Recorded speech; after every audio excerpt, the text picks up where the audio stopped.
Hi, I'm Sharon Hales. Welcome to another edition of Foothills Finds, a video series dedicated to highlighting some of the wonderful hidden jewels in the communities along the foothills of northern Los Angeles. Today I'm in La Canada, California, with a living legend. Wally Anderson is a lifelong builder in this area, and he was here on site as La Canada and La Crescenta were growing up and being developed.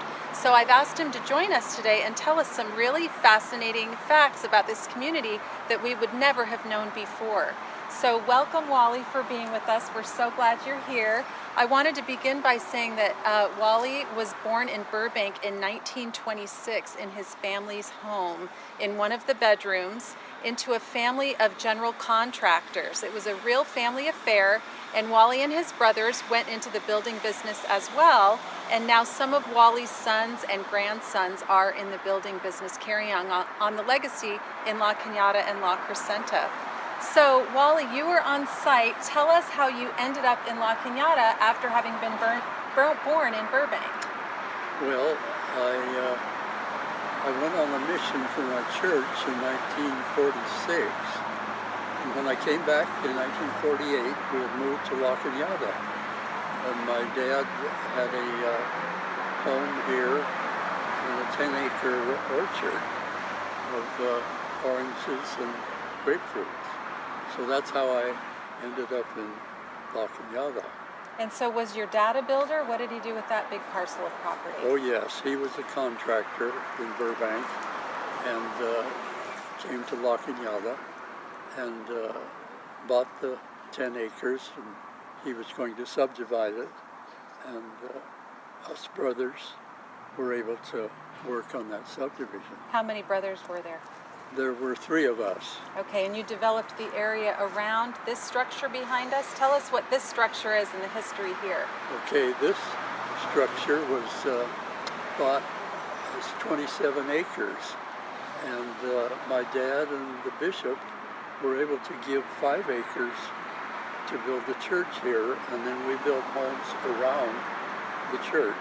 So this is the Mormon Church, and they purchased that property to build this structure. And how did they raise the funds to build this church? It was done through musicals that were held, and they paid to the musical, and then we built a speculative home with labor and gave the profit to the church. So we were building homes even then. And I heard word on the street is that you even swung the hammer that helped build this church. Very much so. My brother and my other brother, we all were carpenters here building this chapel with donated labor. Just to give some context to this area, this is the church that is right at the top of the 2 freeway in La Canada. I'm now in Wally Anderson's home. He's sitting here with his lovely wife, Ann Anderson, who is also a legend in our community. She's helped raise this community of builders. And Wally, as we continue our conversation, I wanted you to tell us a little bit about your family business and how your father started off this building empire and dynasty. So show us this picture and tell us the beginnings of it. Okay, this is one of the first homes we built in when my dad moved up to La Canada. This was a home I built before I got married. And what year was that? This was done in 1950, the summer of 1950. Okay, and who's in the picture?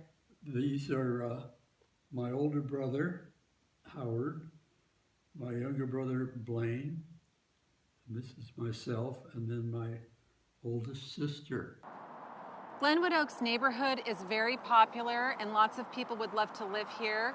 Homes don't go on the market very often, and Wally Anderson has a great story about the beginnings of Glenwood Oaks neighborhood. The Anderson brothers bought and developed this neighborhood. Tell us how you picked the property and how many parcels and the cost. What was the process? Well, it was a large piece of ground that was for sale, and there was kind of a building slump at that time, so prices were down, and it was 30 acres, and we dealt with the owner directly, not through a real estate, and we paid $30,000 for 30 acres. $30,000 for 30 acres, and was that in Probably 1954, Uh-huh. and my dad helped us finance the purchase.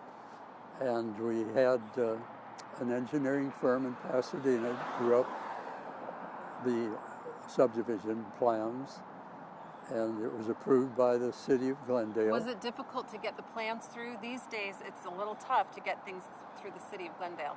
No, it was very easy in those days. You could walk it through, so to speak. Oh, really? And get approval over the counter almost. Were there any special conditions they gave you? Well, they did want us to preserve all the oak trees.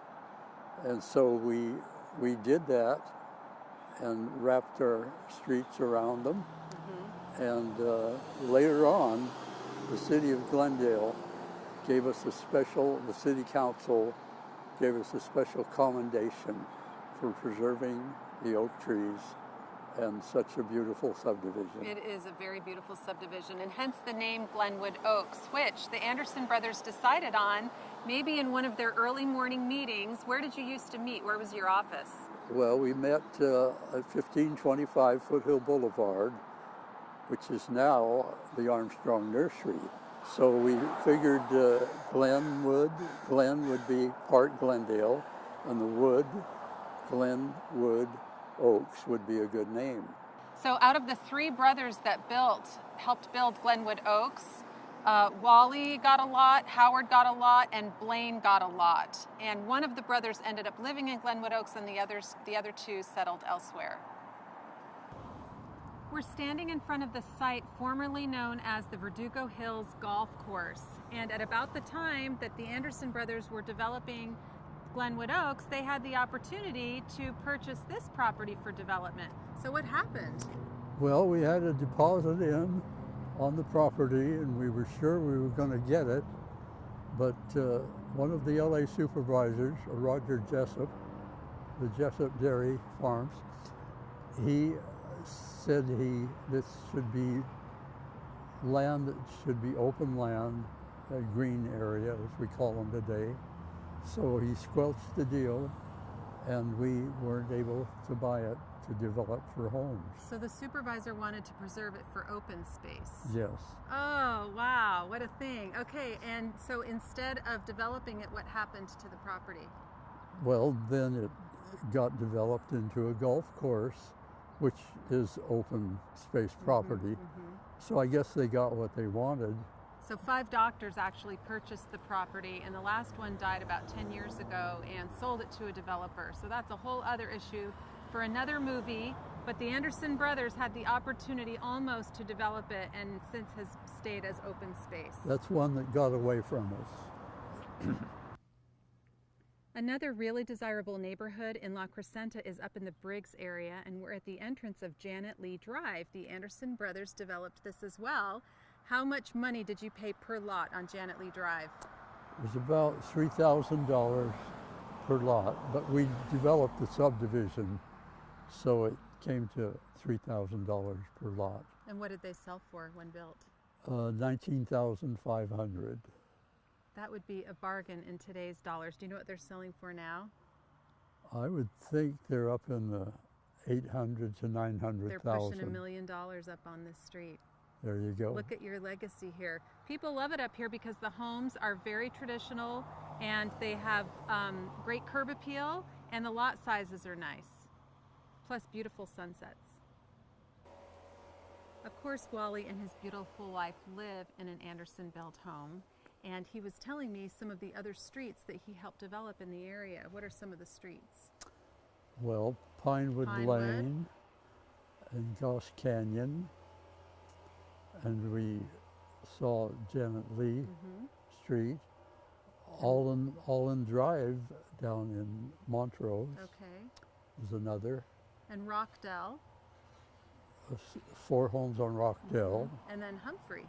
And Humphrey Way, 9 homes on Humphrey Way. So the Anderson legacy is scattered all throughout the La Crescenta-La Canada area. Thank you so much for sharing this fabulous history with us and for contributing beautiful buildings to our neighborhood. Well, we're glad that we did. Thanks for joining us for this edition of Foothills Finds. I'll have another one for you next time. If you'd like more information on me, Sharon Hales, you can find me at sharonhales.com.